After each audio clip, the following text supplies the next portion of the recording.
It is an exciting time because the NBA playoffs are about to start up this weekend. Such a great time for basketball, the NBA playoffs, not the play-in, the playoffs. Got to win four, best of seven.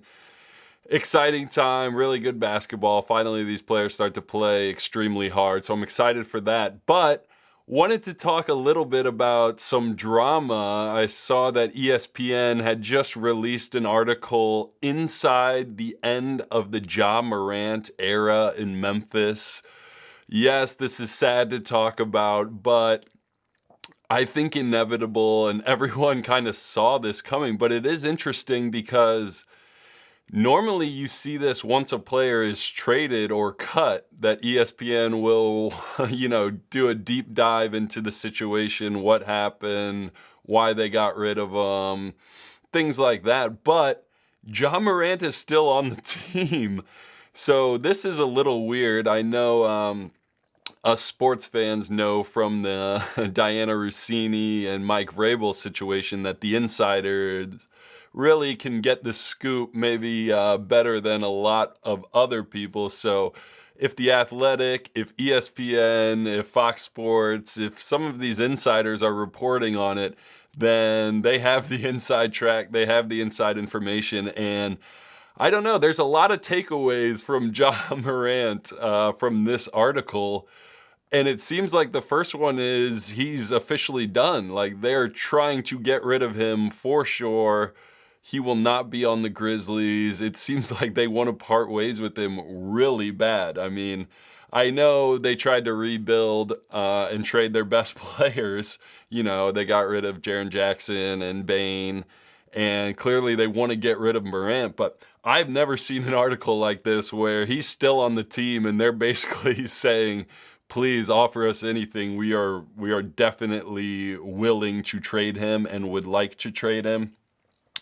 I think another one of the takeaways I took from it was the clash that he had with the coaching staff. I think I predicted this early with the Ja Morant situation, which is a European coach and Ja Morant as your star player does not seem like an ideal fit.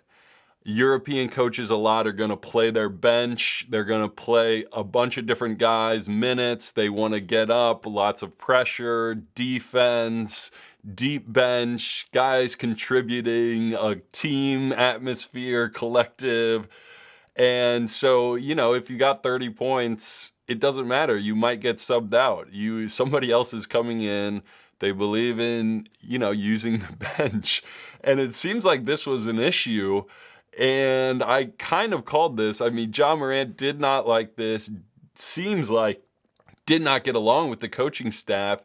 And the article talks about minutes, wanting more minutes, the substitution patterns were strange. This is basically saying, y'all hired me a European coach. What is this? This is not Memphis. This is not Ja Morant. This is not how we do things. I think you could see the frustration there. So I think that was a big part of it, was this coaching staff does not feel like the right fit for Ja Morant. So I don't know. What was the front office doing in Memphis? You never really know. They're just trying to acquire talent probably. But at this point, it seems like a rebuild is coming. They're trying to get younger. They're going to trade Ja Morant. I think another one of the interesting takeaways from ESPN's article on the end of the Ja Morant era is that they tried to fleece the Kings. Everyone, when they've got a trade, they try to call the Kings. And that seems like, from the article, that's the team that they're talking about the most as wanting Morant is the Kings. But the Kings asked for a first-round pick as well, to be sent to them. So I don't know. Maybe this will come through in the offseason and Ja Morant will go to Sacramento.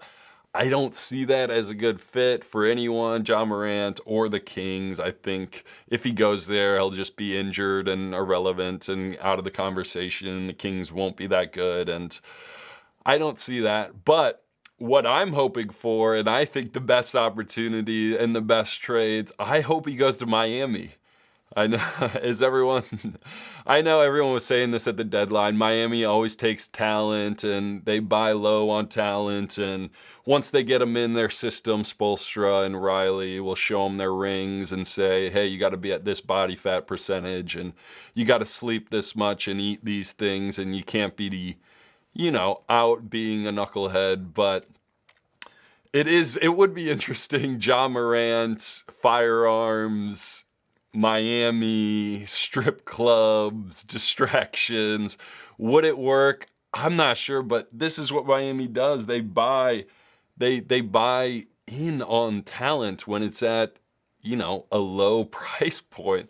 This is what they do. So I could see this. I think it could work with the Heat. Why not? Could you trade Tyler Herro straight up? I think the Grizzlies would do that. You take Herro, he's making a little bit less money. You get rid of the headache. That's Morant. And, you got a shooter who would rely in the system. Tyler Herro, if he's getting benched, is not going to say, what the hell, give me the ball. I should be playing all the time. Morant would say that. So I think something like that. Also, Wiggins and Jovic for Ja Morant. Would Miami do that? Wiggins is probably one of their best defenders, but you get more athletic, you get a guard. And I don't know. I could see it happening. I like him on Miami. They run a little bit more pick and roll. It seems like Memphis was just trying to shoot threes, space, play out a dribble attack, and Ja Morant was wanting to run pick and roll. So pick and rolls with him and Bam, him and Khalil Ware. It could work. I think that's the best place for him. I don't see many other options. So I don't know. I just found this interesting that ESPN comes out with this huge article, front page article, Ja Morant, end of his era in Memphis. And it's like, the guy's still on the team. We hadn't heard anything until right now. So I found this story very interesting, just dropped today. Let me know what you guys think in the comments. Where is Ja Morant going to end up? I think it's going to be Miami. It just feels like he'll end up there somehow. They'll believe in his talent and try to, turn him around and make him into the player he was early in his career. That's where I think he ends up. I guess the Kings is always a possibility too. But let me know in the comments what you guys think.